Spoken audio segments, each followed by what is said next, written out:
Donc comme vous avez pu le voir dans le titre, on va parler de la grossesse avec le diabète de type 1. Donc dans cette vidéo, je vais essayer de vous donner un petit peu des infos médicales qu'on m'a expliquées à moi, mais je vais aussi et surtout vous raconter mon expérience personnelle pour que vous puissiez un petit peu mieux comprendre. Donc on va commencer tout de suite avec mon premier trimestre de grossesse. J'avais énormément de nausées.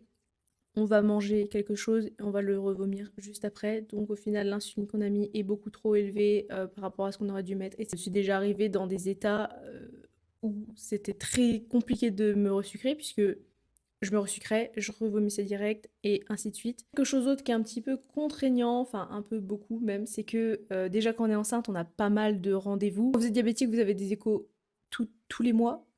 Et vous voyez la gynécologue tous les mois aussi. Vous devez voir votre diabétologue, comme je vous ai dit, moi je la voyais toutes les 1 à 2 semaines en fonction. Et tous les bilans sanguins à faire. Ah, j'ai oublié un truc en rendez-vous médicaux.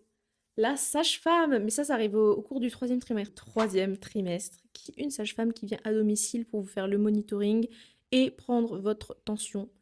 Donc moi, elle venait 2 fois par semaine. Un jour, du coup, la sage-femme était venue, comme d'habitude, et ce jour-là, j'avais énormément de contractions au monitoring. C'était vraiment bizarre, en sachant que j'étais à 33 semaines de grossesse. Donc il y avait un gros risque d'accouchement prématuré. Ça me stressait énormément. Je me suis dit, oh là là, l'angoisse, qu'est-ce qui va se passer? Enfin, vraiment horrible. Et après de là, je crois que c'était au moins un mois après quasiment, je chope un énorme coup de soleil.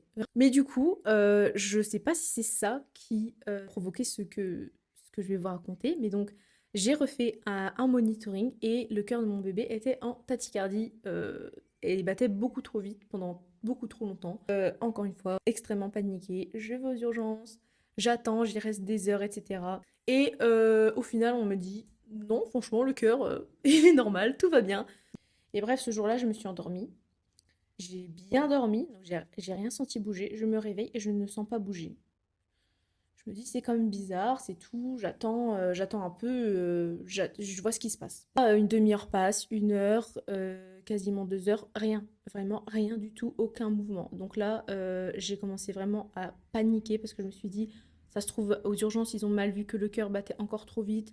Au final, mon bébé a fait un arrêt cardiaque et il est mort et tout dans mon ventre. Enfin, c'était l'angoisse. Du coup, je suis retournée aux urgences pour voir ce qui se passait. J'étais en panique, j'étais en train de pleurer, etc. J'essayais de bouger mon ventre, il n'y avait rien qui bougeait et tout ça. Donc, c'était horrible. Je me rappelle avec mon copain, on commençait à s'imaginer les pires scénarios et tout. Enfin, c'était trop, trop, trop, trop stressant.